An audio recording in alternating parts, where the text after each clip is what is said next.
மூன்றாவது அதிகாரம் 21வது வசனத்தை ஒருவர் சத்தமாய் வாசிக்க கேட்போம். லூக்கா 3:21.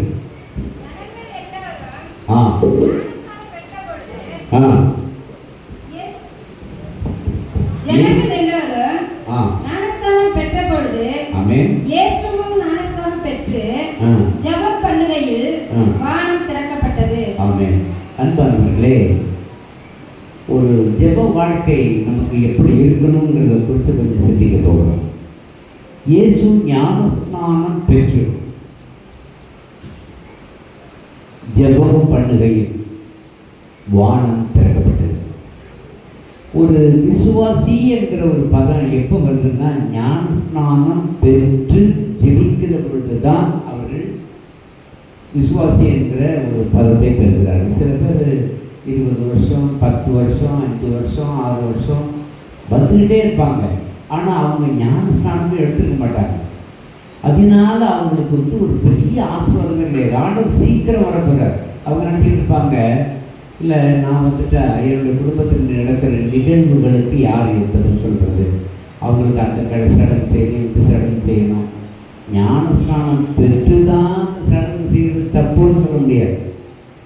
ஞானஸ்நானமே பெறலனாலும் இது சத்தியம் உணர்ந்த பிறகு சடங்கு செய்வது தப்பு தான். அப்போ என்ன செய்யணும்? உடனே ஞானஸ்நானம் பெற்றோம். நான் ஒரு பாவிங்கிறத என்னைக்கு உணர்ந்துட்டேனோ, உணர்ந்த பிறகு நான் பேசாமல் கூடாது. உடனடியான ஞானஸ்நானம் ஒன்று. ரெண்டாவது, ஞானஸ்நானம் பெற்று ஜெபம் பண்ண வேண்டும். ஞானஸ்நானம் பெற்ற பிறகு ஜெபிக்கிற அனுபவம் நிறைய பேர் இடத்துல இல்லை. சபையிலேயே பல பேர் உட்காரவே மாட்டாங்க, போடிக்கிட்டு இருப்பாங்க. அப்படி போய் கொஞ்சம் நிற்பாங்க, இப்படி போய் கொஞ்சம் போய் நிற்பாங்க. ஏன்னா அவங்களுக்குள்ள முழுமையான ரட்சிப்பு இல்லை. ரட்சிப்பு இருந்துச்சுன்னா அவங்க வெளியில் விட்டு சபையை விட்டு வெளியில் எழுந்துட்டு போகவே மாட்டாங்க. ஜெபசித்தை இருந்துச்சுன்னா சத்தியம் என்ன, பாஸ்டர் எதை செய்கிறாரு, அவர் செய்கிறது எல்லாமே நன்மைக்கு தான், நம்முடைய ஆசீர்வாதங்களுக்கு புரியும். அந்த ஜெப வாழ்க்கை இல்லாத இடங்களில் ஊழியக்காரருக்கு விரோதமாக தான் பேசுவாங்க. ஜெப வாழ்க்கை இல்லாதவர்கள். அல்லேலூயா. ஜெப வாழ்க்கை இருக்கிறவங்க எல்லாத்துக்கும் கீழ்ப்படிதான். அல்லேலூயா. கிட்டத்தட்ட 120 பேருக்கு மேலே ஆண்டவர் சத்தியத்துக்குள்ளே கொண்டு வந்து ஒரு குழுவாக கொண்டு வந்தார். அதில் கிட்டத்தட்ட 12 பேரை தவிர மேக்சிமம் எல்லாம் பிரிஞ்சு போச்சு. எவ்வளோ பேர் போனாங்க? ஏராளமாக பிரிஞ்சு போயிட்டாங்க. அந்த 12 பேர்கிட்ட ஆண்டவர் கேட்டார், நீங்களும் போக மனதாக இருக்கிறீர்களா? ஆண்டவர் சொன்னார், கேட்டார். உடனே அவங்க என்ன சொன்னாங்க, நித்திய ஜீவ வசனம் உங்களிடத்தில் இருக்குது, நாங்கள் எப்படி போவோம்னு சொன்னாங்க. எல்லாரும் நிற்கிறவங்க கிடையாது, எல்லாரும் கனி கொடுக்கிறவர்கள் இல்லை, எல்லாரும் ஜெபிக்கிறவங்க இல்லை. ஆனால் எல்லாரும் ஜெபிக்கிறவங்க தான் ஆண்டவர் விரும்புகிறார். ஜெபம் ரொம்ப அவசியம். தேவனோடு தொடர்புள்ள ஒரு மனிதனுடைய வாழ்க்கை தான் செழிக்கும். அல்லேலூயா. பாருங்க, மார்க் 1வது அதிகாரம் 35வது வசனத்தை எடுத்து வாசிக்கணும். அதுக்கு முன்னாடி பார்த்தீங்கன்னா, ஜெபம் பண்ணுகையில் வானம் திறக்கப்பட்டது. நல்லா ஜெபிக்கணும், நல்ல ஜெபத்துக்கு நேரத்தை விட்டு கொடுக்கணும். ஒரு அலையை சொல்லுங்க பார்ப்போம். ஜெபத்துக்கு என்ன செய்யணும்? நிறைய நேரத்தை விட்டு கொடுக்கணும். நான் சொல்றது புரியுதா? அம்மா வசந்தா, அம்மா கங்கனாபுத்தூர் வசந்தா அம்மா, கொஞ்சம் நிறுத்து பாருங்க, என்ன பாருங்க. ஜெபத்துக்கு நேரத்தை என்ன செய்யணும்? நிறைய விட்டு கொடுக்கணும். ஜெபிக்கிற ஆள் தடுமாற மாட்டான், ஜெபிக்கிற ஆள் தப்பு செய்ய மாட்டான். நல்லா ஜெபிக்கிற ஆள் எல்லாத்துலேயும் கீழ்ப்படிவான். அல்லேலூயா. ஜெபிக்கிற ஆள் தவிர மீது எல்லாரும் 12 பேர் அப்போஸ்தலர்கள் இருந்தாங்க. 120 பேர் எல்லாருமே போயிட்டாங்க. 12 பேர் தான் இருந்தாங்க. இந்த 12 பேரை கூப்பிட்டு கேட்குறாரு ஆண்டவர், எப்பா கிட்டத்தட்ட 100 பேருக்கு மேலே போயிட்டாங்க, நீங்களும் போக மனசு இருக்கீங்களா? நாங்கள் போக மாட்டோம் ஆண்டவரே. நாங்கள் ஒரு அல்லேலூயா சொல்லுங்க பார்ப்போம். அல்லேலூயா, அல்லேலூயா. எனக்கு அன்பானவர்களே, நல்ல மாமரம் நல்ல செடி தோங்குது. பார்த்தீங்கன்னா பார்த்தீங்கன்னா வளரப்பவே நிறைய வடுக்கள் கீழே விழுது. சரியான வளர்ச்சி இல்லாத காய்கள் துண்டாகி கீழே விழுந்து போயிடும். விழுந்து போகிறதுனால அந்த மரம் கெட்டு போகிறது இல்லை. விழுந்து போனால் இதுதான் கெட்டு போகுது, வடுதான் கெட்டு போகுது. அல்லேலூயா. அப்போ அந்த மரம், அந்த மரத்தோட ஒன்றரை கலந்து இருக்கிற அந்த அருமையான கனி நிலைச்சு நிற்கிறப்ப தான் கனி கொடுக்கும். பிஞ்சில் பழுத்தது என்றைக்குமே ஒரு ஆசீர்வாதமாக இருக்குமா சொல்லுங்க? பிஞ்சில் பழுத்தது ஒரு சில மாமரத்தில் பார்த்தீங்கன்னா சில பழங்கள் சின்னதாக இருக்கும், நல்லா வெந்து போன மாதிரி இருக்கும், நல்லா பழுத்து போனது போல இருக்கும். அதை நறுக்கி சாப்பிட்டீங்கன்னாக்க ஒன்றுமே இருக்காது, டேஸ்ட்டாக இருக்காது. அதுக்கு பேர் என்ன சொல்லுவாங்க? பிஞ்சில் பழுத்தது. அப்போ பழுக்கணும்னா அதுக்கு என்ன வேணும்? காலம் கெடுக்குது. நம்முடைய வாழ்க்கையில் நல்ல ஜெப அனுபவம் தான் நம்மளை ஒரு மனுஷனாக மாற்றுது. அல்லேலூயா, அல்லேலூயா, அல்லேலூயா, அல்லேலூயா. பாருங்க, மார்க் 1ஆவது அதிகாரம் 35வது வசனம். அவர் அதிகாலையில் இருட்டோடு எழுந்து புறப்பட்டு வனாந்தரமான ஒரு இடத்திற்கு போய் அங்கே ஜெபம் பண்ணினார். நல்லா கவனிக்கணும். ஆண்டவரே ஒரு முன்மாதிரியான சில காரியங்களை செய்தார். முதல் காரியம், அதிகாலையில் இருட்டோடு எழுந்து புறப்பட்டு வனாந்தரமான ஒரு இடத்திற்கு போய் அங்கே ஜெபம் பண்ணினார். வனாந்தரமான இடம். விசுவாசிகள் கூட நல்லா ஜெபிக்கணும். நல்லா ஜெபிக்கிறவங்க இடற மாட்டீங்க. ஜெபிக்கிற ஆள் சும்மா இருக்க மாட்டீங்க. ஜெபிக்கிற ஆள் கனி கொடுக்காம இருக்க மாட்டீங்க. ஜெபிக்கிற ஆள் ஓய்வுனால விடவே மாட்டீங்க. ஜெபிக்கிற ஆள், கர்த்தரை நம்புற ஆள் அலட்சியப்படுத்த மாட்டீங்க. கர்த்தருக்கு எது நல்லதோ எது உகந்ததோ அதை மாத்திரம் நீங்கள் அழகாக செய்ய ஆரம்பிப்பீங்க. நல்லா ஜெபிக்கிற ஆள். ஜெபிக்கிற ஆள் தேவையில்லாமல் பேசாது. ஜெபிக்காத ஆள் தான் லொடன்னு பேசிக்கிட்டே இருக்கும். ஜெபிக்கிற ஆளுகிட்ட பேச்சு இருக்காது, ஜெப சிந்தை தான் இருக்கும். அல்லேலூயா. அநேகரை இகழக்கூடிய அல்லது அநேகருக்கு போராட்டமாக இருக்கக்கூடிய அநேகர் சஞ்சலப்படக்கூடியவர்களால் லொடன்ற ஆள் இருக்கும். அது ஆணாக இருந்தாலும் பெண்ணாக இருந்தாலும்.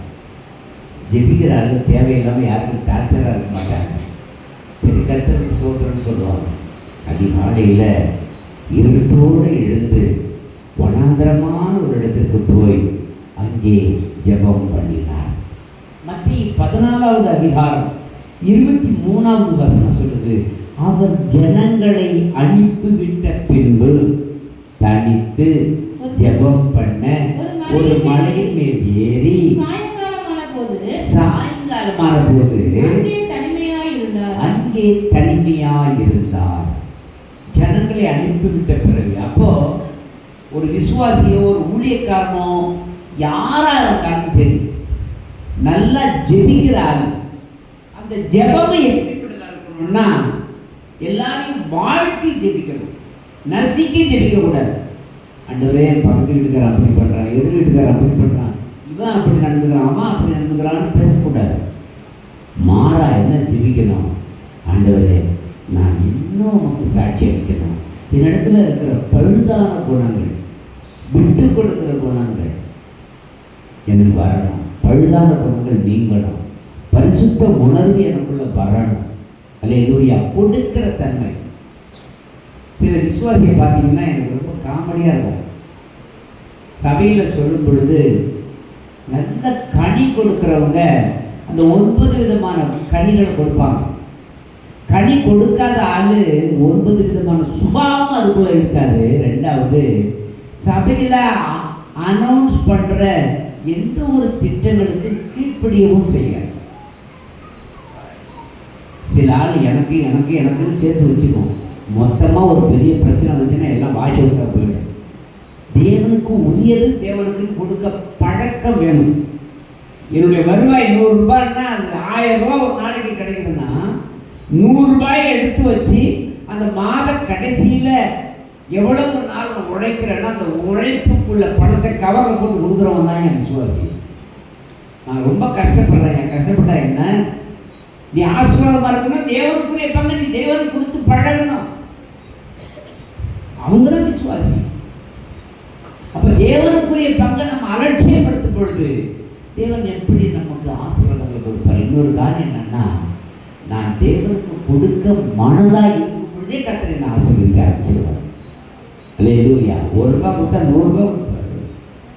எப்படி வரும்னு நீங்கள் நினச்சி பாருங்க. எங்களுக்கெல்லாம் ஒன்றுமே கிடையாது. ஆனால் ஒவ்வொரு நாளும் வானம் பார்த்த சீமை மாதிரி தான். ஒவ்வொரு நாளும் இன்னைக்கு இவ்வளோ தேவை இருக்கு ஆண்டவரேன்னு சொல்லிட்டு ஆண்டவர்கிட்ட சொல்லிட்டு நாங்கள் விட்டுடுவோம். அந்த தேவையை கர்த்தர் அழகாக சந்திக்கிறார். உழைக்காமல் சம்பாதிக்கிறோம். எந்த உழைப்புனா பூமிக்குரிய உழைப்பு செய்யலை, ஆனால் தேவனுக்குரிய உழைப்பை அனுதினமும் செய்யணும். இன்னும் சொல்ல போனீங்கன்னா, ஒவ்வொரு நாளும் காலையில் எழுந்திருந்து இரவு படுக்கிற வரைக்கும் நாங்கள் சுத்தலை நீங்கள் சுத்த முடியாது. அல்லேலூயா. ஆண்டவருக்குன்னு நாங்கள் உழைக்கிறோம். அதற்குரிய பலனை தேவன் கொடுக்கிறார். நீங்கள் அந்த பக்குவத்தை அடையணும். ஜனங்களை அனுப்பிவிட்ட பின்பு தனித்து ஜெபம் பண்ண ஒரு மலையின் மேல் ஏறி சாயங்காலமான பொழுது அங்கே தனிமையாக இருந்தார். ஒரு விசுவாசி. நம்ம ஊர் மலை, எந்த மலைக்கு போக முடியும்? சுவாமி மலைக்கு போக முடியும், திருப்பதிக்கு போக முடியும். மலைக்கு போக தனிச்சு. வீட்டில் யாரும் இல்லை, பிள்ளைகள் படிக்க போயிட்டாங்க, வீட்டுக்கார வேலைக்கு போயிட்டாரு. எனக்கு இன்னைக்கு ரெஸ்ட்டு. கதவை எடுத்து கூட்டிகிட்டு உள்ளே போய் உட்காந்து பைபிள் படி. அந்த பைபிள் சிந்திச்சு அதில் உணர்வு உனக்குள்ளே வரும். இன்னென்ன தவறுகளை நீ செய்கிற, பைபிள் படிக்கும் பொழுதே ஆவியானவர் பேசுவார். இன்னென்ன காரியங்களை நீ செய்ய மாட்டேங்கிற உணர்வு வரும். அந்த உணர்வுக்கு நீங்கள் கீழ்ப்படிங்க. அல்லேலூயா, அல்லேலூயா, ஆமென்.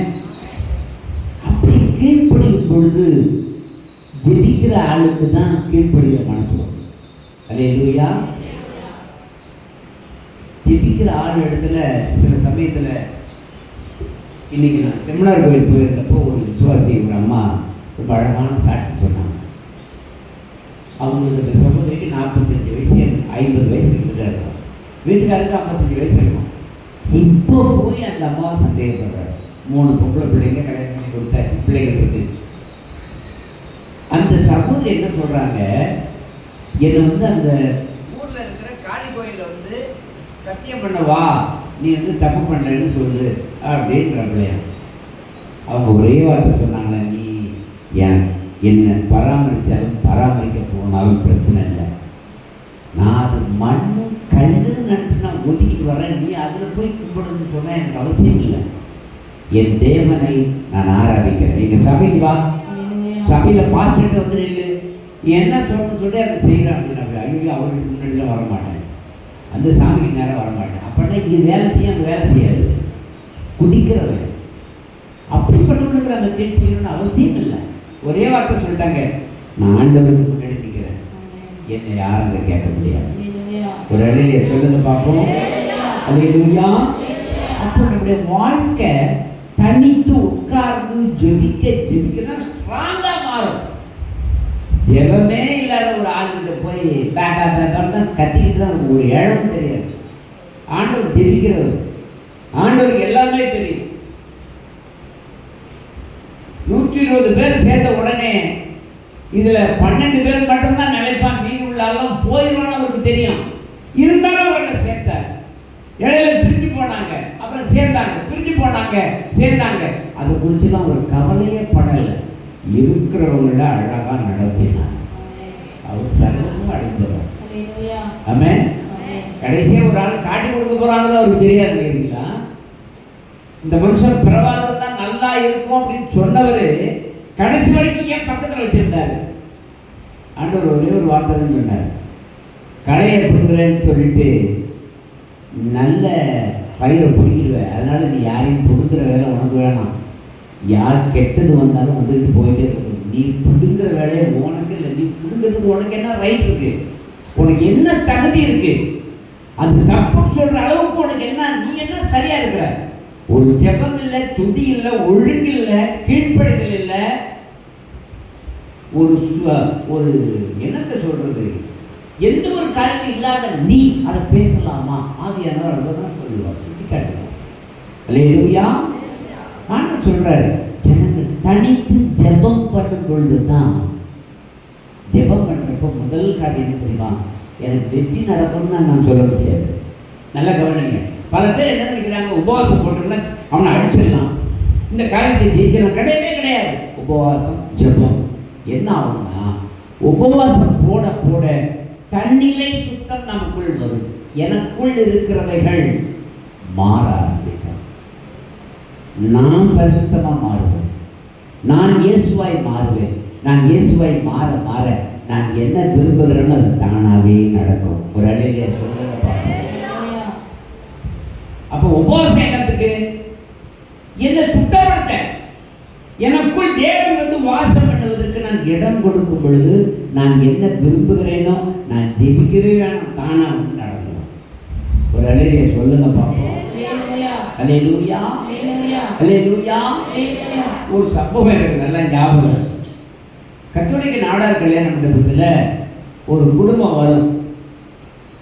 அவர் மனைவியும் சின்ன பிள்ளை 2 பேரும் உள்ளே விடுவார். உள்ளே விட்டுட்டு வாசப்படிக்கு நேரம் நின்றுட்டு அப்படியே கொஞ்ச நேரம் என்னை பார்ப்பார், அளந்து பார்ப்பார். ரொம்ப மழட்டு தான்.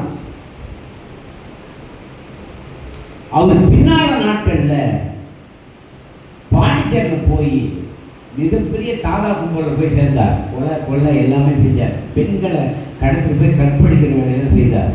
வாழ்வு படிக்கிற பிள்ளைகளும் தீர்ப்பு போய் கொண்டு இருக்கார். அந்த குரூப்பில் இருந்திருக்கார். பாம்பே போய் ரெட் லைட் ஏரியா, சிகப்பு விளக்கு ஏரியாவில் போய் பெண்களை கடத்திட்டு வர பெண்களை அடித்து கொடுமைப்படுத்தி அவங்களோட படியை தப்பு பண்ணுறதுக்கு படியை வச்சிருக்கார். அப்படிப்பட்டது சபையில் வந்து அப்படி முறைச்சிக்கிட்டு போவார். இப்போ என்னாச்சு தெரியுமா, அவரு இன்னைக்கு பாஸ்டரா இருக்கார். விஜயகுமார்னு சொல்லிட்டு சீர்காழிக்கு பக்கத்தில். நான் அப்பெல்லாம் எனக்கு எங்கள் அப்பா சொல்லுவாங்க, அவர் வேணும்னு சொல்லாதுப்பா, அவன் உட்காந்து போதும்பா, வெளியிருக்கும் சொல்லாதுப்பா அப்படிப்பார். இன்னைக்கு அவர் பாஸ்டர், அவர் மனைவி பாஸ்டர்மா. அவருடைய பிள்ளை சிறுநாங்குங்கிற இடத்துல ஊழியக்காரனாக இருக்கார். ஐபிஎஸ் சபையினுடைய பாஸ்டர். யாரு? நம்ம சபையில் வாசல் உட்காந்து போய் முறைச்சிக்கிட்டு இன்னொரு ஆள் குடிகாரம் வந்து உட்காந்து நாங்கள் ஒன்றும் நடுக்க மாட்டோம், அப்படியே பிரசங்கத்தை பண்ணிக்கிட்டே இருப்போம். வாரந்தோறும் வருவார். வந்து ஆராதனை கொடுத்தோட ஒரு காணிக்கை கொண்டு போயிட்டே இருப்பார். அவரும் ரட்சிக்கப்பட்ட கடைசியில் அவர் குடும்பமே ரட்சிக்கப்பட்டு இன்னைக்கு விசுவாசியாக இருக்காங்க. யாருமே ஒதுக்க முடியாது. ஒதுக்கிறதுக்கு நீ யாரு, நான் யார், உனக்கு என்ன ரைட் இருக்கு, எனக்கு என்ன தகுதி இருக்கு. அப்போ என்ன அர்த்தம்? அது கலையா இருந்தாலும் புதுகிட்டு கத்த வேலை. உனக்கும் வேலை இல்லை, எனக்கும் வேலை இல்லை. ஜெபம் பண்ணும் பொழுது என்னுடைய வாழ்க்கையில ஆண்டவருக்கு நான் கீழ்ப்படிய கற்றுக்கொள்ளுகிறேன். நான் ஒரு இழவும் கொடுக்கல, ஆனால் நான் யோக்கியமா பேசுறேன்னா அது ஆண்டவருக்கு பிடிக்குமா? ஜெபம் பண்ணாதாலும் வாழ்க்கைத்தரமாக தான் பேசுவோம். 2வது லூக்கா 5வது அதிகாரம் 14வது வசனத்தை படிக்கும் பொழுது, அவரோ வனாந்தரத்தில் தனித்து போய் ஜெபம் பண்ணி கொண்டிருந்தார். தனித்து போய் ஏசாமியினுடைய சரித்திரத்தை படிச்சு பார்த்தீங்கன்னா நிறைய ஜெப வாழ்க்கை இருக்கும். இப்ப பெண்கள் ஜெபம் நடக்குது. இங்க வந்து வேற பெட்டி கதையை பேசுறது இல்லை, ஆனா இங்க உட்காந்து ஜெபிக்கிறாங்க. தங்கனாபுத்தூர்ல அதே மாதிரி மல்லிகா வீட்டில் ஜெபம் நடக்குதா இல்லையா? செவ்வாய்க்கிழமை அவங்க போன மாதம் ஒரு உண்டியல் எடுத்து கொடுத்துருக்காங்க. கிட்டத்தட்ட 2500 ரூபா காணிக்க இருந்துச்சு.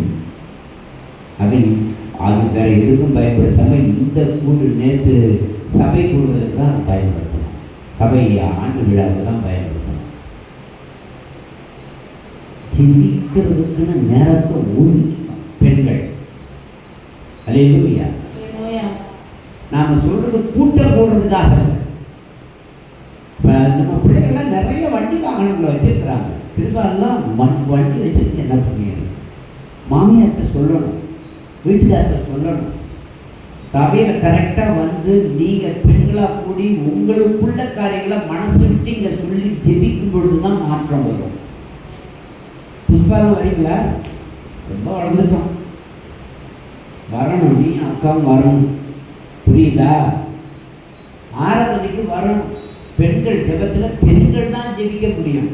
அல்லேலூயா, அல்லேலூயா. வரணும், மஞ்ச வாழ்க்கையிலேருந்து வரணும்.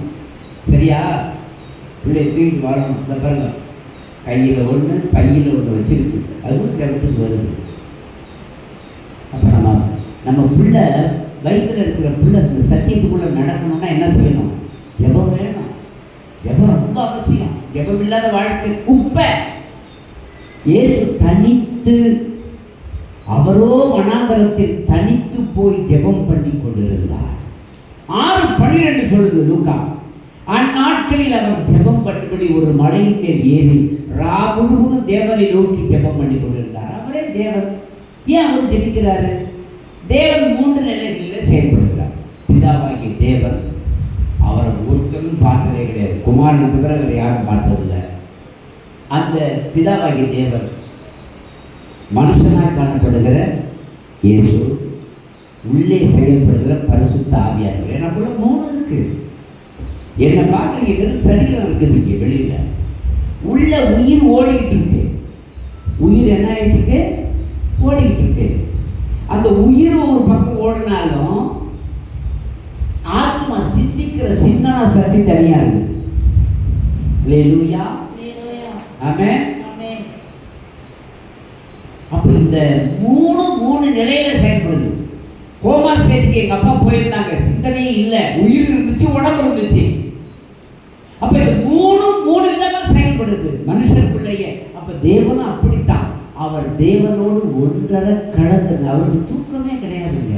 வசனம் சொல்லுது, மனுஷகுமாரன் தலை சாய்க்க இடம் இல்லை.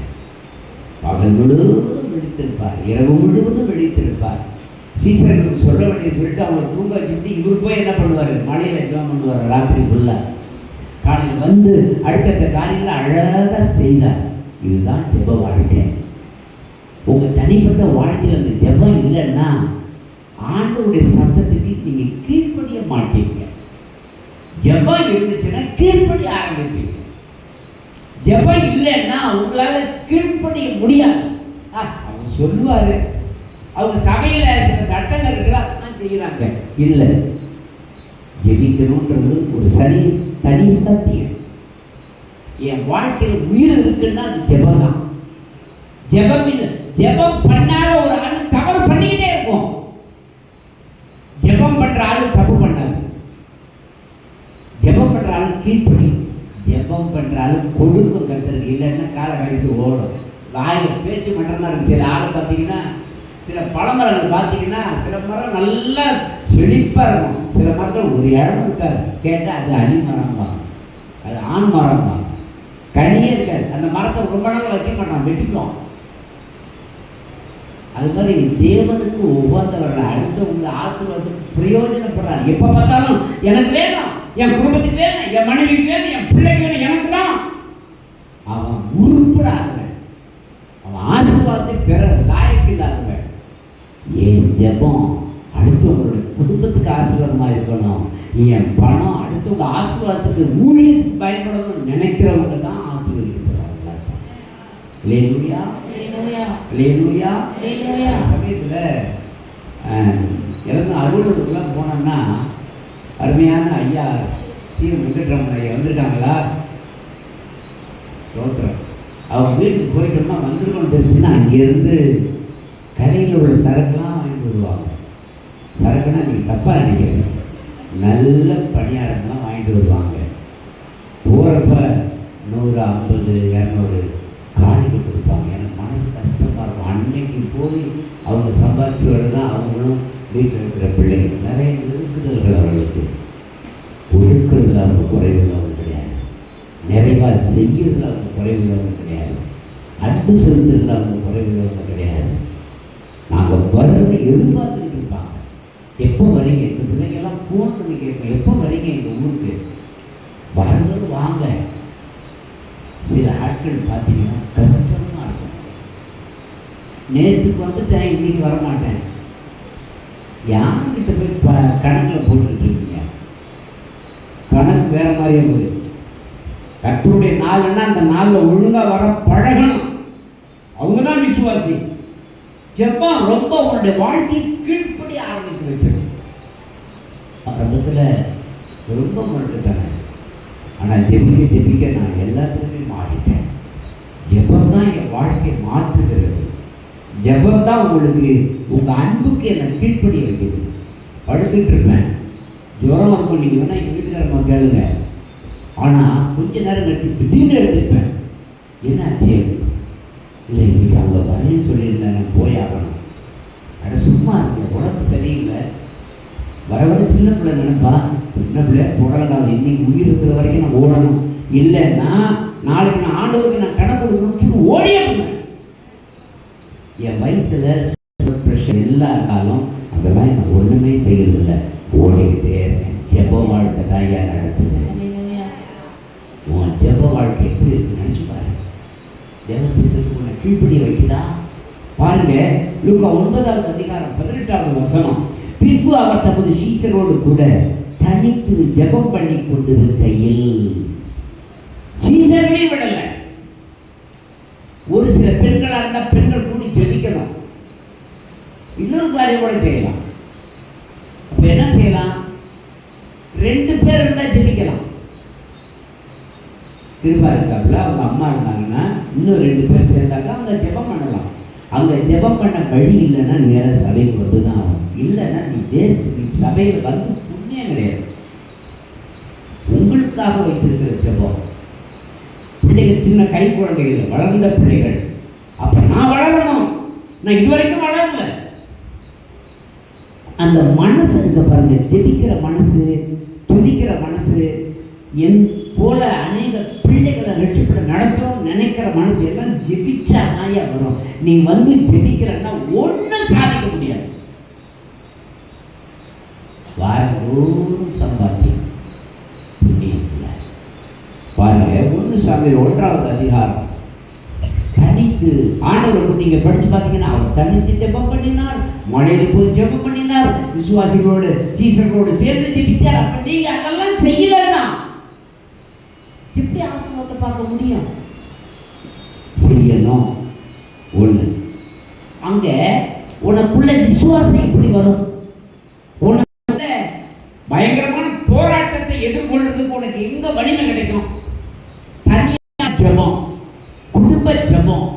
இந்த ஜெபங்கள் தான் உன்னை வலிமைப்படுத்துமே ஒழிய வேத வாசிக்கும். வேதத்தை நீ படிச்சுக்கிட்டே மனிதர்களுக்கு அது ஒரு ஜெபம் தான். அதை குறித்து 4 பேர் பேசுறியா, அது ஒரு ஜெபம் தான். இதெல்லாம் நீ செய்யலன்னா உன்னால செயல்பட முடியாது. வியாதி, பிரச்சனை, போராட்டம். என் தங்கச்சி நானும் சொன்னான், டாக்டர் அவர் மெட்ராஸ் ஒரு டாக்டர் சம்பத்குமார்னு இருக்கார், அவர்கிட்டையும் பார்த்தேன். அவர் சொன்னார், உங்களை மாதிரி பிரச்சனை இருக்கிறவங்க இவ்வளவு பிரிஸ்கா ஓடி ஆடி செய்யக்கூடிய நிலைமை நான் பார்க்கல. அது வசனம்தாய காரணம். ஆண்டவர் வார்த்தை, ஆண்டவருக்காக உள்ளே உண்டாகிட்டு இருக்கிற நீரூற்று, பொங்குகிற நீரூற்று, அநேகருக்கு பயப்பட வேண்டும் என்கிற வைராக்கியம் உனக்குள்ள இருந்தால் உன்னை பயன்படுத்துவார். இல்லைன்னா கத்திரிக்காய் முக்கிடுச்சு இன்னைக்கு குப்பையில போடுறான்னு போட்டுருவார். கர்த்தர் சீக்கிரம் வர போறார். அவர் வரப்ப சும்மா நீ போக முடியாது. நீ நல்லா ஜெபிக்கிற ஆளா, துதிக்கிற ஆளா, வேத வாசிக்கிற ஆளா. இங்கே ஒருத்தர் இருந்தார், அவர் யோக்கியமான ஆளு. இந்த வட்டிக்கு கொடுக்குற ஆளெல்லாம் யாரும் அந்த வட்டிக்கு அந்த ஆளுக்கெல்லாம் வாங்காதீங்க. என்கிட்டே பேசுகிறார். வட்டிக்கு நிறைய பணம் கொடுத்துன்னா ஊழியத்துக்கு நான் செய்கிறேன். ஒரு தடவை அதான் சொன்னார். நான் சொன்னேன் அவர்கிட்ட, இந்த பாரு வட்டிக்கு கொடுக்குற வேலையெல்லாம் வச்சுக்காரு, உனக்கு 3 மாதம் டைம். அதே மாதிரி சாராய கடை எப்படி பாட்டிலாம் வாங்கிட்டு தருது, அது சுத்தம் பண்ணுறது, அதுக்கு ஒரு நாள் சம்பளம் 1000 ரூபாய்க்கு வாங்கிக்கிறது, இதெல்லாம் வருமானம் இல்லை, 4 பேரை அழிக்கிற வேலை. இது எல்லாத்தையும் விட்டுட்டு வர்ற மாதிரி விசுவாசிக்கிறது. 3 தடவை அவருக்கு டைம் கொடுத்தார். 4வது தடவை நேராக பிரசங்கத்திலே சொன்னேன், நீ இனிமேல் இருக்காத வெளியில் போய். ஆண்டவரே சொன்னார், யூதாஸ் காரியத்தை பார்த்து சொன்னார், உன் வேலையை எப்படி சீக்கிரம் செய்யலாங்க. இப்படிப்பட்டவங்களாம் நம்ம என்கரேஜ் பண்ண முடியாது. குடிக்கிறவன், வெறிக்கிறவன், 2வது வட்டிக்கு கொடுக்குறவன். வட்டிக்கு கொடுக்குறவன் வேதங்கள் கல்லால் அடிச்சு கொள்ளலாம்னு சொல்லுது, அதெல்லாம் தப்பு. இப்படிப்பட்டவங்க இந்த சமையல் இருக்க முடியாது, வேற எங்கேயாவது எவன்கிட்டையாவது இருக்கலாம். பாருங்க வசனம் சொல்லுது, நாம் ஜெபிக்கிற ஆளாக இருந்தால் இந்த சுபாவங்களை பெற்றுக்கொள்ளலாம். 1 சாமுவேல் 1:10 சொல்லுது, அவள் போய் மனங்கசந்து மிகவும் அழுது கர்த்தரை நோக்கி விண்ணப்பம் பண்ணி. நல்லா கவனிக்கணும். அவள் போய் மனம் கசந்து, உனக்கு ஒரு காரியம் நடக்கலையா? குழந்தை இல்லை, குழந்தை இல்லைன்னு மட்டும் நினைக்கிறேன். ஒரு வீடு இல்லை, ஒரு வீடு இல்லைன்னு மாத்திரம் இல்லை, உனக்கு தகுந்த அன்பு கிடைக்கல வீட்டில். உனக்கு தகுந்த அன்பு மாத்திரமல்ல, உன்னை நேசிக்கக்கூடிய கணவனாக இல்லை, மனைவியாக இல்லை. இது மாத்திரமல்ல, நீ சுச்சுவேஷன்ல நீ ஒரு அன்னாடங்காட்சி மாதிரி இருக்கிற. இப்படி ஒரு நிலைப்பாடு உன்னுடைய வாழ்க்கையில் இருந்தா வசனம் சொல்லுது, நீ மனம் கசந்து மிகவும் அழுது கர்த்தரை நோக்கி விண்ணப்பம் பண்ண. இதை செய்ய மனம் கசப்பா இரு. எப்படி? ஆண்டவரே, என் கையில் தாராளமாக கொஞ்சம் இருக்கிறதுனால தான் நான் உனக்கு செய்கிறேன், நிறைய இருந்தால் நல்லா செய்வேன்னு. எங்கள் சபையில் இட்லிகார அம்மான்னு ஒரு அம்மா இருந்தாங்க. அவங்களுக்கு பேர் உண்டாக்குறது எங்கள் பாஸ்டர் தான். அந்த அம்மாவுக்கு பார்த்தீங்கன்னா பிள்ளைகள்லாம் இருக்காங்க, யாருமே அவங்கள நேசிக்கல, அன்பு பாராட்டல. எங்கள் பாஸ்டர் அப்போ நான் சொல்லுது 82 83 நினைக்கிறேன். எங்கள் பாஸ்டர் என்ன பண்ணார், ஒரு 300 ரூபா பணம் கொடுத்து, உனக்கு என்னம்மா தொழில் தெரியும்? எனக்கு இட்லி தான் சுட தெரியும். இட்லிக்கு பாத்திரத்தை வாங்கி கொடுத்து, கையில் பணத்தை கொடுத்து, அரிசி வாங்கி கொடுத்து, பொருளெல்லாம் வாங்கி கொடுத்து, இன்னிலேருந்து நீ போய் இட்லி வியாபாரம் பண்ணி பொழைச்சிடும். அடுத்த வாரம் என்ன பண்ணுறது தெரியுமா? 300 ரூபா எங்கள் பாஸ்டர் கொடுத்தாரு. அடுத்த 300 ரூபா கையிலிருந்து கொடுத்து, என்னம்மா கொடுத்த தொகை என்று கொடுத்து, இல்லைங்கய்யா நீங்கள் 300 ரூபா கொடுத்தீங்க, ஒரு நாள் இட்லி வியாபாரத்தை பண்ணேன், அந்த மாதம் கிட்டத்தட்ட 3000 4000 ரூபா சம்பாதிச்சேன், அது 300 ரூபா உங்கள்கிட்ட நான் கொடுக்குறேன். ஒரு அலையில சொல்லக்கூடாது. அதெல்லாம் நம்ம செய்யணும். ஊழியக்காரன் நான் செய்யணும், நீங்கள் அடுத்த விசுவாசிக்கு செய்யணும். நான் வாங்குறதுல மட்டும் குறியா இருக்க செய்யணும். அல்லேலூயா. எனக்கு அன்பானவர்களே, மனம் கசந்து மிகவும் அழுது. அதுக்காக நீ அழு. எனக்கு நல்ல கணவனா மாறணும், என் மனைவி நல்ல மனைவியா மாறணும், என் உறவு நல்ல உறவா மாறணும். எனக்கு ஒரு நல்ல குழந்தை கொடுத்தீங்கன்னா அதை அப்படியே உமக்கு கொடுப்பேன், எனக்கு ஒரு குழந்தை கொடுங்க. கேளு. நீ மனம் கசந்து அழுது கர்த்தரை நோக்கி விண்ணப்பம் பண்ணினா ஆண்டவர் பதில் கொடுப்பாரா கொடுக்க மாட்டாரா? சொல்லுங்க. சில சமயத்தில் 1 நாள் 2 நாள், 1 மாதம் 2 வருஷம், 1 வருஷம் 2 வருஷம். விக்டோரியா சிஸ்டர்லாம் எத்தனை வருஷம் அவங்க வீட்டுக்காரருக்காக ஜெபம் பண்ணியிருக்கீங்க? எத்தனை வருஷம்? சத்தமாக சொல்லுங்க. நான் கொஞ்சம் அரை காது.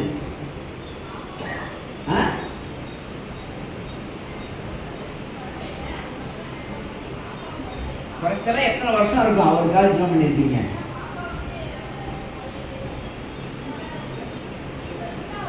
நீங்க தான் சொல்லுங்க, எத்தனை வருஷமா ஜெபம் பண்ணியிருப்பாங்கன்னு நினைக்கிறீங்க? 20 வருஷம் வச்சுங்க. 20 வருஷமா ஜெபம் பண்ணியிருக்காங்க. அந்த 20 வருஷத்துல அந்த 19 வருஷத்தினுடைய கடைசி 365வது நாள் 19 வருஷம் முடிஞ்சு போச்சு. 20வது வருஷத்துல அந்த 20வது வருஷத்துடைய ஆரம்பத்திலே ஆமாப்போ இந்த ஆள் ரட்சிக்கப்பட்டாருன்னு சொன்னா ஒரு ரட்சிக்கப்பட மாட்டார். அந்த 20வது வருஷத்துடைய கடைசி நாள் 364 நாள் வரைக்கும் பொறுமையா இருந்து 365வது நாள் ஆமாப்போ இந்த ஆள் ரட்சிக்கப்பட்டாருன்னா குடிக்காரன் செத்தா எங்கே சாவுடும் அப்படின்னு நினைச்சிருந்தாங்கன்னா ரட்சிக்கப்பட்டிருக்க மாட்டாங்க. அந்த கடைசி நாள் கூட விடாம ஜெயிக்கிறோம் பாருங்க, அதுதாங்க ஆண்டவர் எதிர்பார்க்கிறாரு. இதனால இவர் ரட்சிக்கப்படுவார், நான் என் விசுவாசத்துல பலப்படுவேன், ஆவிக்குரிய கனிகள்ல பலப்படுவேன், ஆண்டவருக்கு சாட்சியா நான் நிற்பேன். நடக்குதா இல்லையா? அப்ப விடாமச்சியான ஜெபம் நம்முடைய வாழ்க்கையில இருக்குமா இருக்கக்கூடாதா? கண்டிப்பா இருக்கும், கண்டிப்பா இருக்கும். அது ஆண்டவர் எதிர்பார்க்கிறார், ரொம்ப எதிர்பார்க்கிறார். அதான் ஒரு பழமொழி கூட சொல்லுவாங்க, வெண்ணெய் திரண்ட பிறகு திரண்ட சமயத்தில் தாழி உடைஞ்ச மாதிரி என் விசுவாசம் உடைஞ்சு போச்சு. பொறுமையோட காத்திருக்கிறது இல்லை. நான் என்னுடைய நம்ம சபையில் கத்தோலிக்க நாடார் சங்கத்தில் இருக்கிற நாட்கள் மட்டியிலையும் எத்தனையோ குடிகாரர்கள் வருவாங்க. புது இடமா இருக்கிறதுனால திடீர்னு பார்த்தீங்கன்னா ஒரு 2-3 பேர் அப்படியே வந்து நின்றுட்டு இருப்பாங்க. என்னன்னா அப்போ எல்லாரும் பாட்டு பாடுங்க. திடீர்னு எஸ் பிரகாசம் பாட்டு வரும், திடீர்னு பெர்மான்ஸ் பாட்டு வரும், திடீர்னு ஒவ்வொருத்தருடைய பாடல்கள், அந்த பாடல்கள் அவர்களே பாடுறது போல இருக்கும். அந்த அக்கம் பக்கத்தில் இருக்கிற ஆர்சி டிஎல்சி மக்கள் எல்லாம் வந்து பார்க்க முடியும். மார்க் போட வந்திருக்கீங்களான்னு நான் நினச்சிக்கிட்டு மனசுல. சரி, இந்த பாட்டுக்காக வந்து நிற்கிறாங்க அதெல்லாம் நினைக்கிறது இல்லை. வசனத்தை பேசிக்கிட்டே இருப்பேன், சொல்லிக்கிட்டே இருப்பேன். அவங்கெல்லாம் ஒருத்தர் கூட வீணாக போகல, எல்லாருமே ரசிக்கப்பட்டுட்டாங்க. நான் செய்ய வேண்டிய வேலையை நான் செய்யணும். ஆண்டவருக்கு போய் கணக்கு சொல்லக்கூடாது. 4 பேர் சொல்லி வாசல் நிறுத்தி அந்த குடியார்கள் வெளில கடத்ததான்னு சொல்றதே கிடையாது. அவன் ஒரு எனக்கு விரோதி கரெக்டு, அதை சொல்றதுக்கு உனக்கு எனக்கு என்ன ரைட் இருக்கு? இப்படியே கொம்பா யோக்கியனா யோக்கிய பெண்ணா இல்லை. அப்ப என்ன அர்த்தம்? அவங்கள வச்சு என்ன செயல்படுத்திட்டு ஒரு அலையில சொல்லுங்க பார்ப்போம். ஆமே, இத்தோடையாக என்ன நினைச்சிருப்பாங்கன்னு நினைக்கிறீங்க?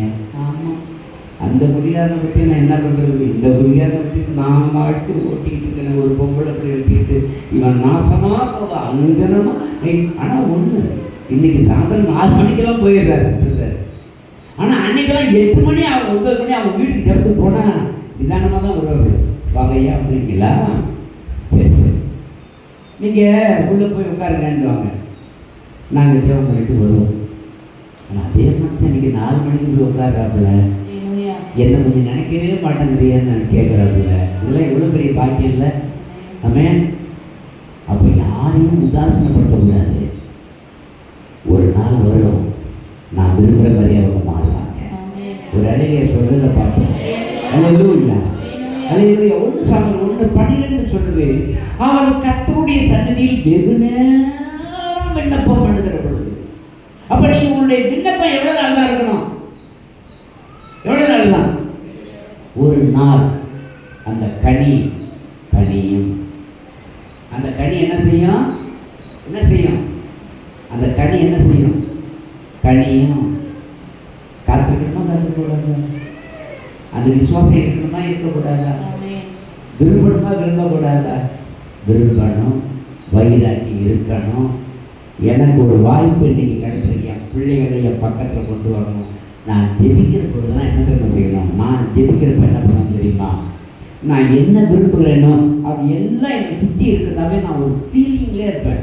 ஆண்டவரே, நான் ஒரு ஜெபம் பண்ணுறேன்னா இந்த இடத்தை எப்படி கொண்டு போகணுன்றது பல பிளானிங் முன்னாடி அப்படியே போடலான்னு நினைச்சேன்.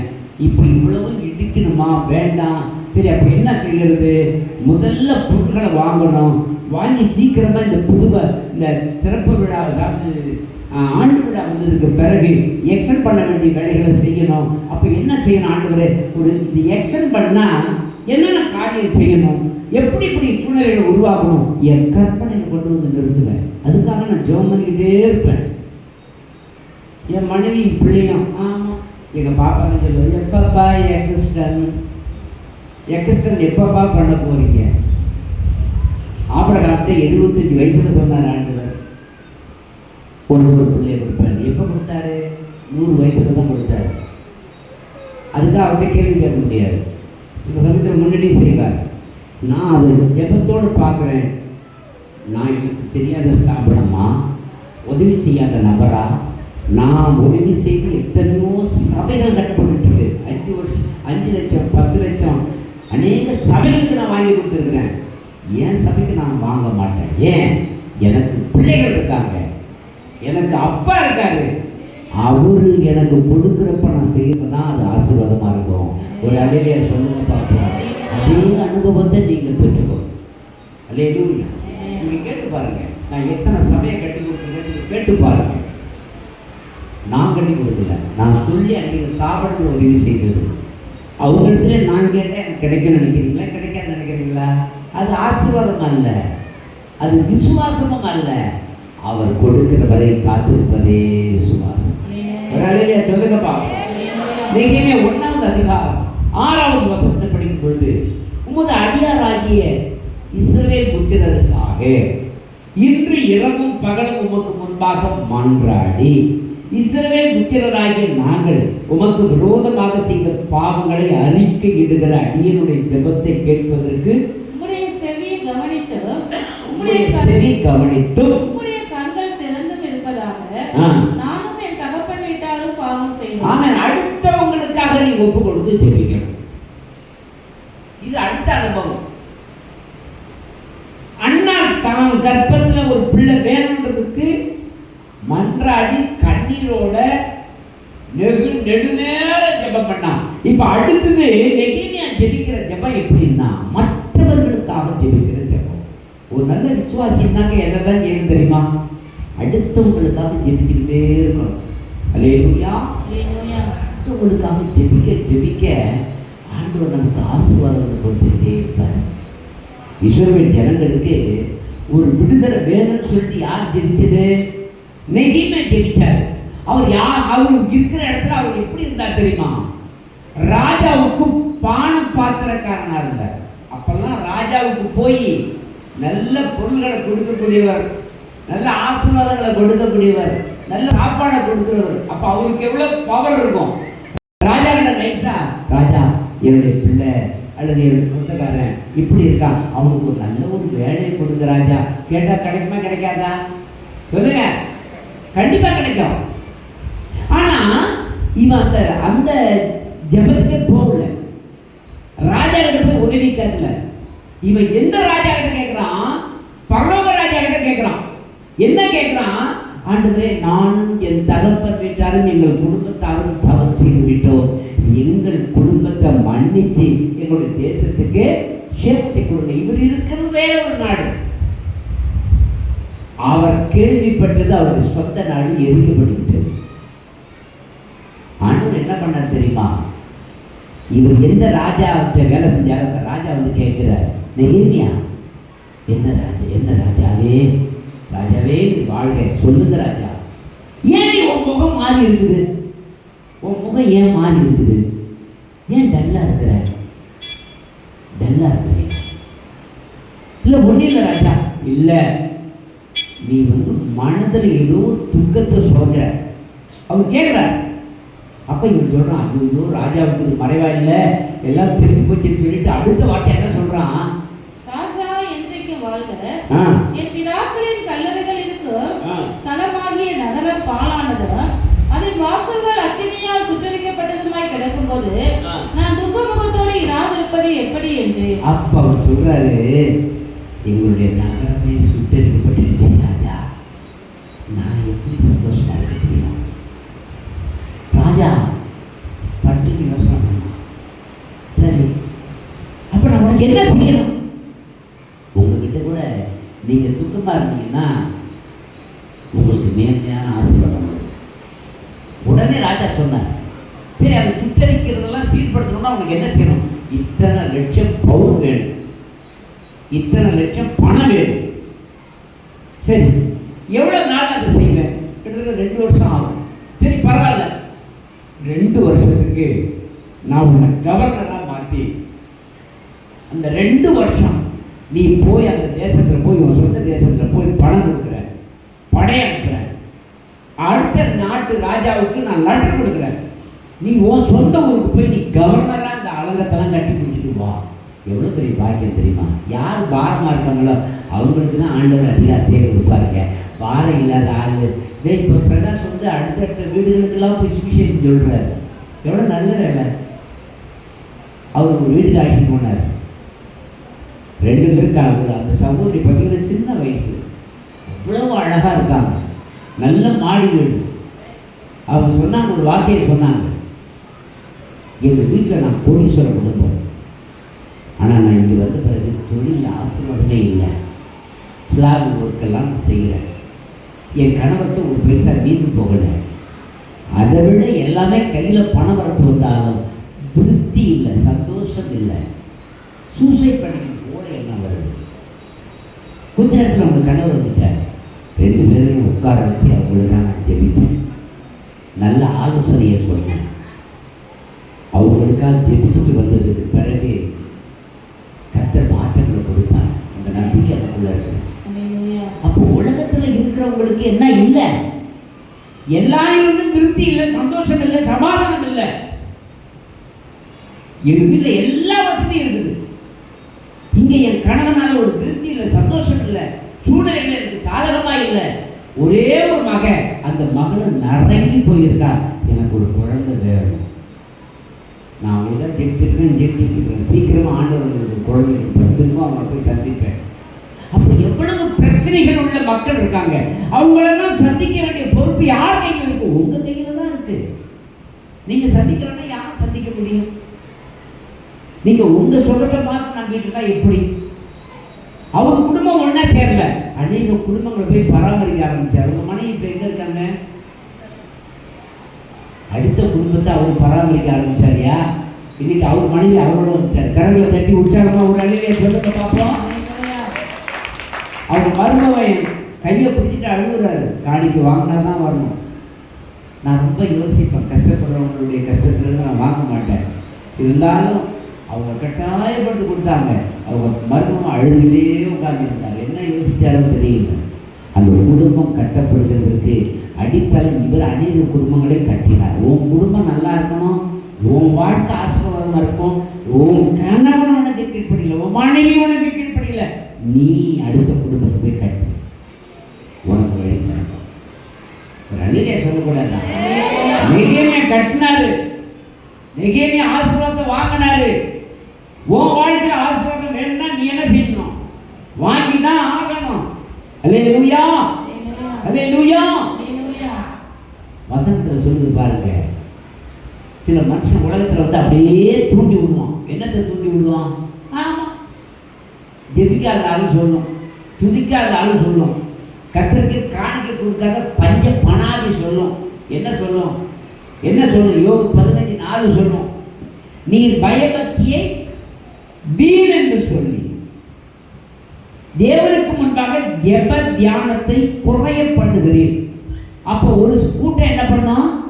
பயபக்தியார் மண்ணாங்கட்டியாவது எதுக்கே டிவிக்கிற முடியான்னு சொல்லும். நீயே அப்படி விட்டுருப்ப, உன்னை மாட்டிக்கோன்ற. பயபக்தியை வீண் என்று சிலர் சொல்லுவார்கள், நீ அதுக்கு கீழ்ப்படியாக தேவனுக்கு முன்பாக ஜெப தியானத்தை குறைய பண்ணுகிறீர். அதையும் நீ செய்யாத, ஜெப தியானத்தை பெருகு. ஜெப தியானம்னா என்ன அர்த்தம்? ஒரு நல்ல ஆடோ மாடோ நல்லா சாப்பிட்டுட்டு கொஞ்சம் அசை போட்டால் எப்படி இருக்கும்னு நினைக்கிறீங்க?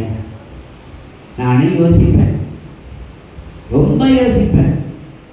இந்த காலத்தில் ஒரு நல்ல ஒரு ஆடாக இருந்தால் மாடாக இருந்தால் எவ்வளோ நல்லா இருக்கும். புல்லு தான் எனக்கு கிடைக்கும், வேறு ஒன்றும் கிடைக்காது. புல்லு சாப்பிட்ற ஆடு மாடெல்லாம் என்ன செய்யும்? முடிஞ்ச மட்டும் சாப்பிடும், முடிஞ்ச மட்டும் சாப்பிட்டு அடுத்த வேலை என்ன பண்ணும்? எங்கே கட்டி போடுறாங்களோ அந்த கட்டி போடுற இடத்துல போய் உட்காந்துக்கிட்டு அப்படியே அரைக்கும். அப்படின்னா உள்ளே இருந்து இறைப்பை தனியாக இருக்கும், அதில் ஏற்கனவே காலையில் தின்னது எல்லாம் அப்படியே கொஞ்சம் வெளியில் வாயில் வரும், அப்படியே மெல்லும், மாவா கரைக்கும். வாயில் உமிழ்நீரோடு அது அசை போட்டு மெல்றதுனால அதுக்கு வியாதி வர்றதில்லை. நீங்களும் நானும் முடக்குன்னு குடிக்கிறோம். வாயில் மென்று அசை போட்டு சாப்பிட்டோம்னா, அந்த உமிழ்நீரோடு சாப்பிட்டோம்னா சக்கரை வர்றதில்லை. அந்த காலத்துல எல்லாம் மாப்பிள்ளையை பார்த்தா மாப்பிள்ளைக்கு முதல்ல ஒழுங்காக பல்லு இருக்கான்னு தான் பார்ப்பாங்க. அப்படி என்ன பார்த்துட்டாங்கன்னா எங்கள் மாமியார் எனக்கு பொண்ணே கொடுத்துருக்க மாட்டாங்க. அப்போவே சவுதியில் இருக்கும் பொழுதே மேலே 4 போச்சு, அந்த பக்கம் 4 போச்சு, இந்த பக்கம் 4 போச்சு, எல்லாம் 3/4 பண்ணி போச்சு. அரைச்சி சாப்பிட்ற ஆள் தான் குடும்பத்துக்கு அழகு. அப்போ ஏன்னா ஒரு ஆள் சாப்பிட்றது அரிசியை சாப்பிட்டாலே ஒரு படி சாப்பிட்ற ஆள் தான் இருந்துச்சு. அன்னைக்கு சாப்பிடுவாங்களா பிரதர்? பகிஸ்தானி பிரதர் சொல்லுங்க. பொரியரிசிலாம் கிடச்சிருந்தா போதும். இன்னைக்கு தானே 72 தின்பண்டம். அன்னைக்கெல்லாம் பொரியரிசியை வறுத்து அதில் கொஞ்சோண்டு மற்ற பயிர்களெல்லாம் வறுத்து சேர்த்து போட்டு கொஞ்சம் மிக்ஸ் பண்ணி கொஞ்சம் கொடுத்தாங்கன்னா எப்படி இருக்குன்னு நினைக்கிறீங்க? டேஸ்ட்டும் நல்லா இருக்கும். இப்போ நாமெல்லாம் நம்ம ஆளுங்கெல்லாம் இந்த அணுவுக்கு எத்தனை பல்லு போச்சோ யாருக்கு தெரியும். அவங்க அக்காவுக்கு சுத்தமாக பல்லு போயிருக்கும்னு நினைக்கிறேன். அல்லேலூயா. பல்லே இல்லாத ஆளுங்க தான் இப்போ ஜாஸ்தியாக இருக்கு. ஆமாம். இப்போவே எங்கள் பாப்பாவுக்கு 22 பல்லில் கருப்பு கருப்பாக இருக்கும். அல்லேலூயா. அரைச்சி உள்ள தடுக்க முடியல.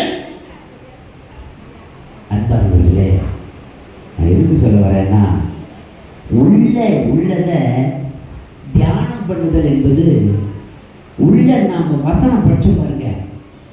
ஒரு அதிகாரத்தை படிச்சிருப்போம், இன்னைக்கு பிரசங்கத்தை கேட்டிருப்போம். இது அப்படியே போய் வீட்டில் உட்காந்துக்கிட்டு கொஞ்ச நேரம் அந்த வசனத்தை ஒரு வசனத்தை படிக்கணும்.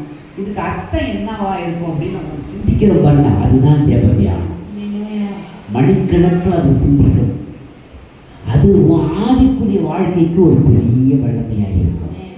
ஒரு அலையில சொல்லுங்க பார்ப்போம். அல்லேலூயா.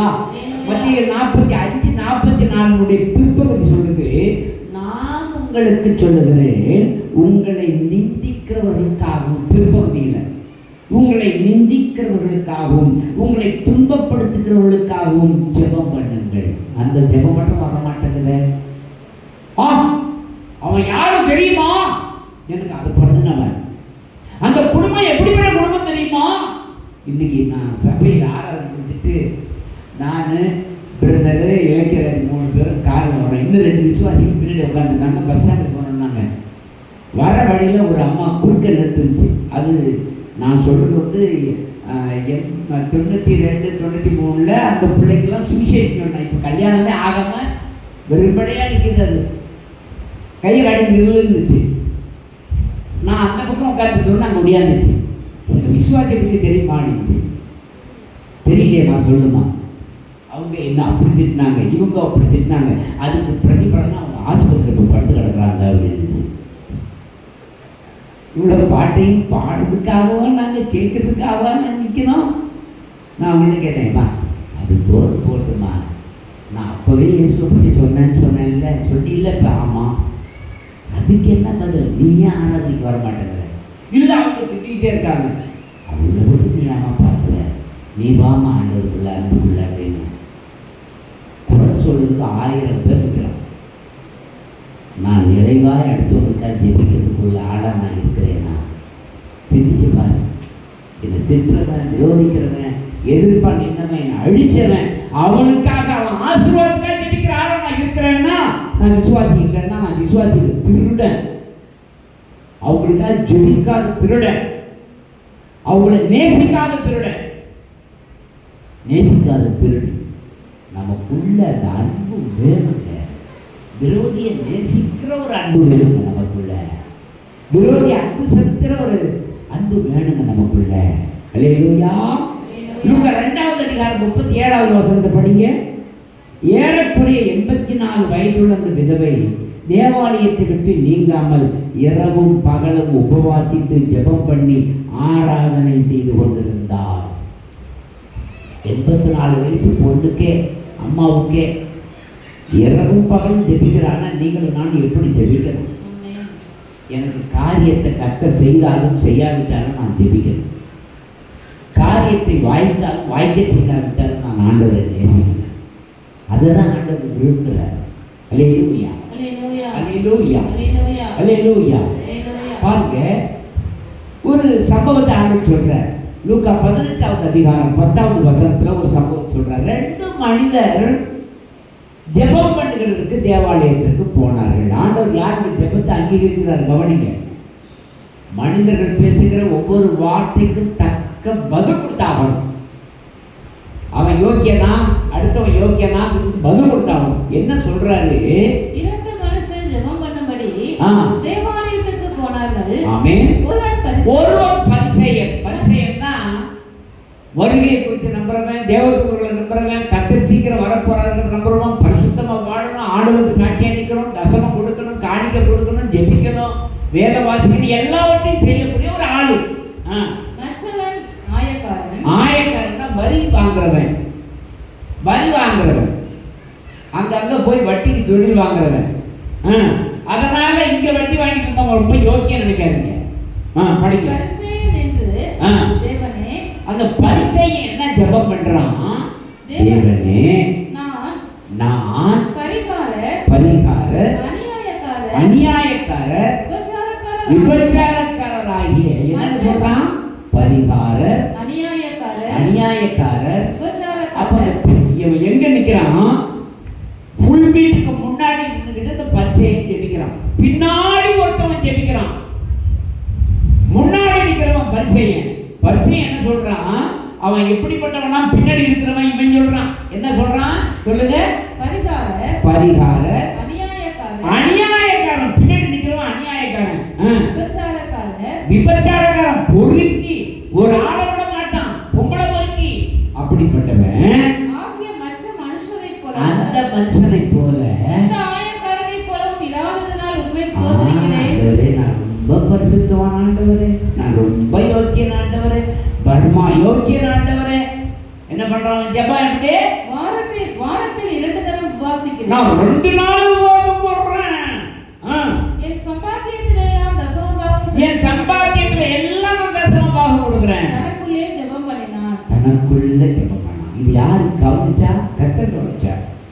நீ எல்லாம் கொடுக்கிறது சரி, நீ எல்லாவற்றிலையும் ஆண்டவரை நேசிக்கிறதெல்லாம் சரி, ஆனா அடுத்தவன் அயோக்கியன், நான் யோக்கியன் சொல்ற பாரு, இதுதான் பொறுக்கிதான். பின்னாடி ஒருத்தன் ஜெபம் பண்ண ஆயக்காரன் தூரத்திலே நின்று, தூரத்துல வாசலுக்கு வெளியே நிக்கிறான். தன் கண்களையும் வானத்துக்கு ஏறெடுக்கா துணியாம, ஐயோ நான் தகுதி உள்ளவன் இல்லையே, நான் அவ்வளவு பொறுக்கித்தனம் பண்ணிட்டேன், எவ்வளவு ஐயக்குத்தனம் பண்ணிட்டேன், இத்தனை குடும்பத்தை நான் அழிச்சிட்டேனே, வரி வாசூல் பண்ணி நாசமாக்கிட்டேனே, அடித்துக் கொண்டு ஐயோ ஐயோ ஐயோன்னு அழுகுறான். தேவனே பாவியாகி என் மேல் கிருபையாயிரு. ஒரே ஒரு ஜெபம் தாயா அவன் பண்ணான் பாருங்க, பாவியாகி என் மேல் கிருபையாயிரு. அந்த ஜெபம் தான் முக்கியம். அப்படிப்பட்ட ஜெபம் தான் உனக்கும் எனக்கும் இருக்கும். பாவியாகி என் மேல் கிருபையாயிரு. என்னுடைய ஜெபம் எங்க பாஸ்டர் அடிக்கடி சொல்லுவாங்க. எங்க பாஸ்டர் ரூம்ல போய் உட்கார்ந்துருப்பாரு. உட்கார்ந்தா ராத்திரில ஜெபம் பண்ணுவார். ஒரு மரக்கட்டில் தான், மரக்கட்டு, அந்த மரக்கட்டில் மண்டி போட்டு ஜெபம் பண்ணிக்கிட்டு இருப்பார்.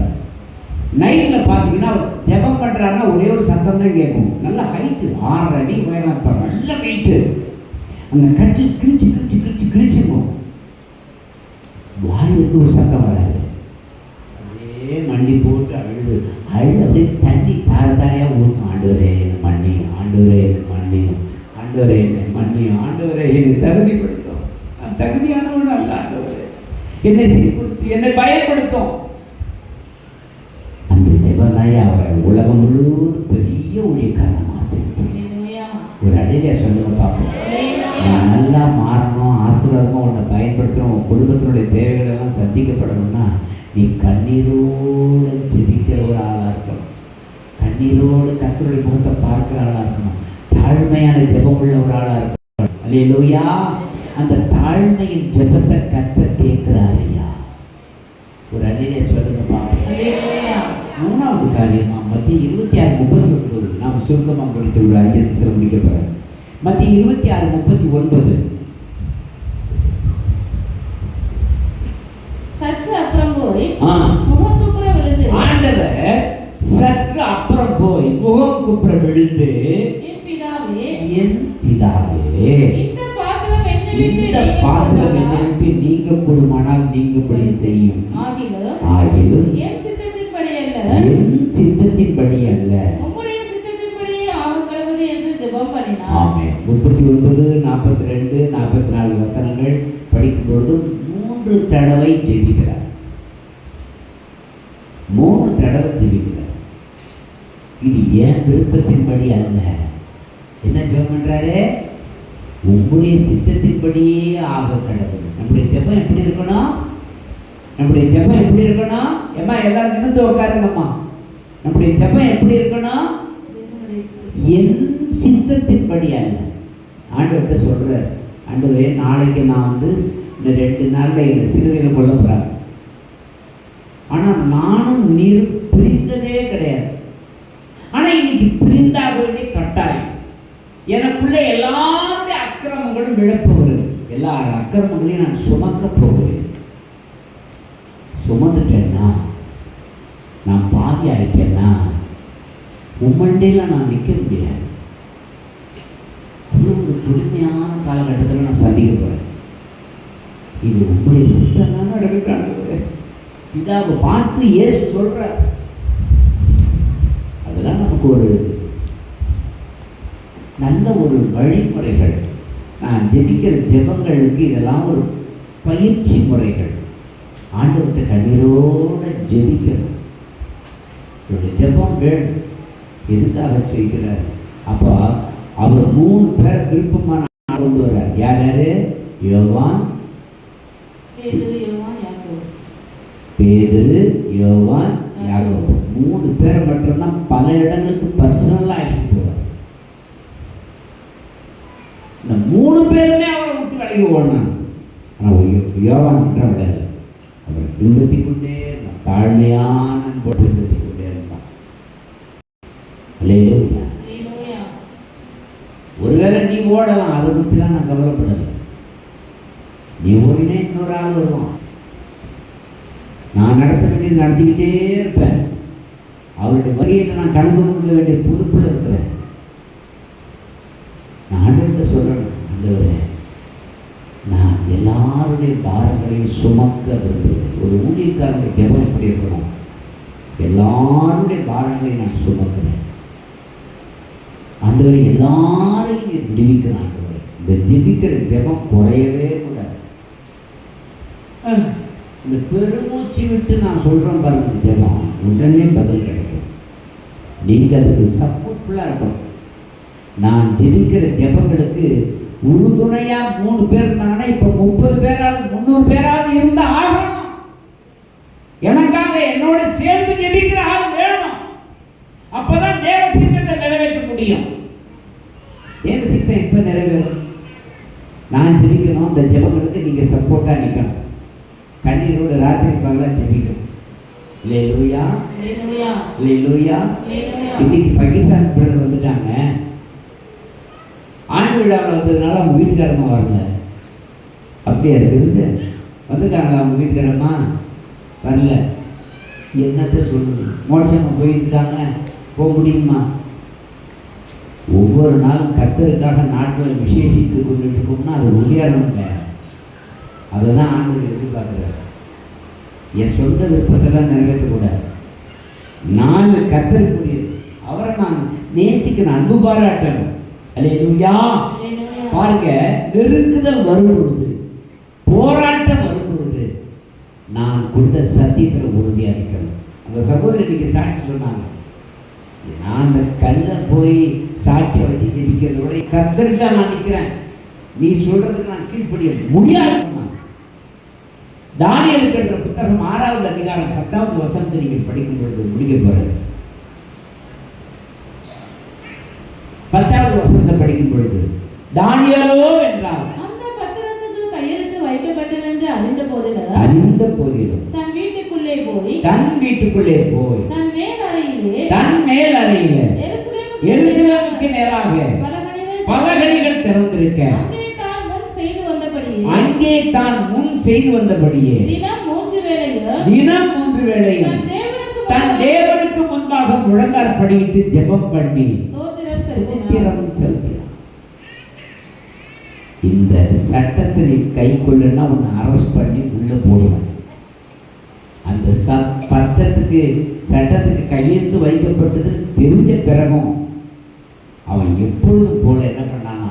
வசனம் சொல்லுது, மேல் வீட்டு அறையில் எருசலேமுக்கு நேராக ஜன்னல்களை திறந்து வைத்து 3 வேளை தன் தேவனுக்கு முன்பாகவும் ஜெபிக்க ஆரம்பித்தான். அந்த விசுவாசி தான் நமக்கு வேணும். சும்மா நீ இடத்த தேய்ச்சிட்டு போற ஆளெல்லாம் வேணாம். அதுக்கு நீ வீட்டிலே கிடக்கலாம். நீ தெண்டம் மண்ணு விட்டு கொடுக்கணும். நான் பயப்பட வேண்டும் ஆண்டவரே, நான் பயப்படையில ஒப்பு கொடுக்கிறேன்னு சொல்லணும். இல்லைன்னா இந்த இடத்துல நீ இருக்க முடியாது. ஆண்டவரெல்லாம் அனுமதிக்க மாட்டார். மற்ற ஊழியக்காரனோட நான் வித்தியாசமான ஆள். அன்புக்கு தான் கட்டுப்படுவேன், வம்புக்கு கட்டுப்படவே மாட்டேன். ஆண்டவருடைய சத்தியமாக அதான் சொல்லுது. வசனம் சொல்லுது 9:3 வாசிக்கிற பொழுது நான் உபவாசம் பண்ணி ரெட்டிலும் சாம்பலிலும் உட்கார்ந்து தேவனாகிய ஆண்டவரை ஜெபத்தினாலும் விண்ணப்பங்களினாலும் தேட என் முகத்தை அவருக்கு நேராக்கி அதை செய்யணும். நீங்க உங்க முகத்தை திருப்பி ஆண்டவருடைய முகத்தை பார்க்கணும். உங்களுக்காக ஆண்டவர் திறந்து வைத்திருக்கிற அந்த வாசல்களுக்குள்ளே நீங்க நுழைய முடியும். அல்லேலூயா, அல்லேலூயா. சில சமயத்துல சில விசுவாசிகள் வந்து சொல்லுவாங்க, ஐயா நான் இவ்வளவு ஜெபம் பண்றேன், பதிலே கிடைக்க மாட்டேங்குதியா. புலம்பலர் எழுதின புத்தகம் 3வது அதிகாரம் 8வது வசனம். நான் சத்தமிட்டு கூப்பிட்டால் என் ஜெபத்திற்கு வழியை அடைத்து போட்டார். 3:44 ஜெபம் உட்பிரவேசியாதபடிக்கு உம்மை நேகத்தால் மூடினீர். எப்ப ஜெபம் கேட்கப்படாது தெரியுமா? நீ பாவ அறிக்கை பண்ணாம உன்னை நீ சீர்படுத்திக்காம உன்னை யோக்கியனா வச்சுக்கிட்டு நீ நின்று ஜெபம் பண்ணினா மேல போகாது. மத்தியில தேவனுடைய வாசஸ்தலம் உச்சில இருக்குது, பலவான அடுப்புகளுக்கு மேலாக இருக்கிறது. மத்திய ஆகாயத்துல விழுந்து போன பிசாசு கூட்டங்கள் எல்லாம் இருக்குது. நீ ஜெபிக்கும் பொழுது அந்த ஜெபம் மேலே போகாதபடி அவர்கள் தடுத்து விடுவார்கள். நீ மணிக்கணக்கில் ஜெபிக்கிறல்ல, உபவாசம் கூட ஜெபிக்கிறல்ல, அந்த ஜெபம் மேலே போகாமல் இருக்கிறதுக்கு காரணம் என்னன்னா இடையில பிசாசு அவன் என்ன பண்ணுவான்னா, நீ என்னென்ன காரியத்தை தப்பு பண்ண, ஆகவே உன் ஜெபம் மேலே போக கூடாதுன்னு சொல்லுவான். ஆனா இதே நீ உபவாசம் போட்டு அழுது உன்னை ஒப்பு கொடுத்து மனம் திரும்பி நீ ஜெபிச்சின்னா உடனே பதில் மேலே வந்து அந்நிய பாஷை அடையாளத்தோட அபிஷேகத்தோட ஜெபிக்கிற ஜெபங்களுக்கு யாரும் தடை செய்ய முடியாது. அல்லேலூயா. கவனிங்க, பேசக்கூடாது. அந்நிய பாஷையில அபிஷேகத்துல நிரம்பி ஜெபிக்கிற ஜெபத்துக்கு பதில் உண்டு. அபிஷேகம் முகங்களை முறிக்கும், பிசாசை கட்டில ஒட்டைக்கும், வானமண்டலத்தின் பொல்லாத ஆவியின் சேனையில கிழித்து போடும். ஆகவேதான் நீ இங்க சபையில வந்து சில சமயத்துல ஒரு நாள் அபிஷேகத்தை நிரம்பி ஜெபிக்க முடியாது. சபையில வந்து பெண்கள் ஆண்கள் சபை அத்தனையும் ஒன்னா கூடி அபிஷேகத்தை நிரம்பி நீ ஜெபிக்க ஆரம்பிக்கும் பொழுது உன் கட்டு அங்கதான் உடையுது. ஒரு அல்லேலூயா சொல்லுங்க பாருங்க. அல்லேலூயா. நீங்கள் தேவ சித்தத்துக்காக ஜெபிக்க வேண்டும் என கர்த்தர். இப்படி நீங்கள் செய்யும் பொழுது உங்களுடைய ஜெபம் என்ன செய்யாது, ஒரு நாளுக்கும் தடைப்படாது. உங்க ஜெபத்துக்கு பதில் கிடைச்சிங்க. நிறைய பேசலாம், நேரம் இல்லை. ஆக என் அன்பானவர்களே, உன்னை யோக்கியம் நினைச்சு ஜெபிக்க. நீ ரொம்ப யோக்கியம் கிடையாது. பரலோகத்துக்கு போகிறதுக்கெல்லாம் எனக்குலாம் பயம். மரணம் வருகிற பொழுது எனக்கு ஹார்ட் அட்டாக் வந்தப்போ நான் பயந்துட்டேன். இந்த படியில் தான் உட்காந்து, ஆண்டவரே இன்னைக்கு நான் வந்தேன்னா உங்கள் வர முடியாது ஆண்டவரே. எனக்கு ஆவியானவர் நான் செய்த திருதலான இதெல்லாம் சுட்டி காட்டுறாரு. அப்போதான் நான் வர முடியாது ஆண்டவரே, சீர்படுத்த ஆண்டவரே. உனக்கு நிறைய பிள்ளைகளும் வரும், கவலையே இல்லை ஆண்டவரே. நிறைய போராட்டம் வரும், கவலையே இல்லை ஆண்டவரே. நான் சீக்கிரம் வரப்போறேன், அதுக்காக நான் காத்திருக்கிறேன் ஆண்டவரே. என்ன இன்னைக்கு அதே வார்த்தைகளை கத்திருக்கிறேன். அல்லேலூயா. ஒப்பு கொடுத்து அழுத்தி ஜெபிக்கணும். உன்னை உருமாற்றத்துக்கு உன்னை ஒப்பு கொடுக்கணும். ஒரு நாள் நான் மிஸ் பண்ணிட்டேன்னு கண்ணீரோட கதறி அழுத்தி ஜெபிக்கணும். இந்த நாள் அவங்க சித்தம் செய்யாக்கிறதுக்காக நீ வேதனைப்படணும், வெட்கப்படணும். ஆண்டவரை சரியான நேரத்தில் என்னால் ஜெபிக்க முடியல, துதிக்க முடியல, வேதம் வாசிக்க முடியல, என்னை சீர்படுத்தும் ஆண்டவரே. ஜெபிக்கலாமா? அப்படியே பழக்கப்படுகிறீங்க. ஆண்டவர் நோக்கி ஜெபிக்க.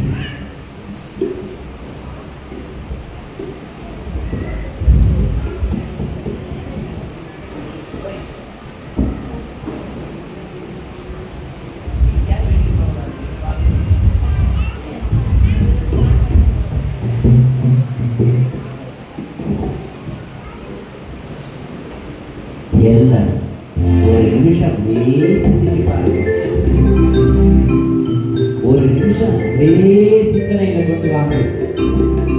எந்த காரியத்துல என் ஜெபம் கேட்கப்படாம இருந்துச்சு? என்னோட வாழ்க்கையில எதெல்லாம் நஷ்டத்தை எனக்கு உண்டாகிடுச்சு? என்ன காரியத்துல ஆண்டவருடைய சித்தத்தை நான் செய்யல? என்ன காரியம் எனக்கு தேவனுக்கும் பகை உண்டாகுது? என்ன காரியம் எனக்கு ஏற்புடையது?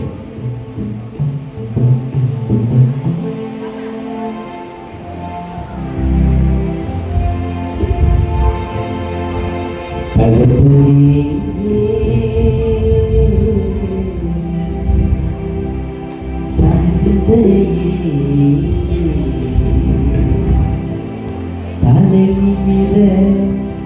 செய்பவர் நீரே.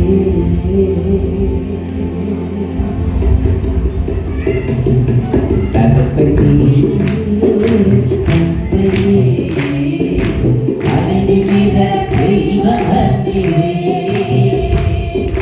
தகப்பனே, தந்தையே, தலைநிமிர செய்பவர் நீரே.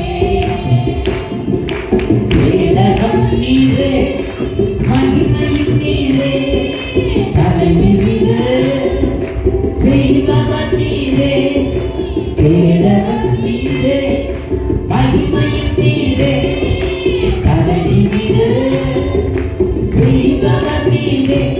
தலைநிமிர செய்பவர் நீரே.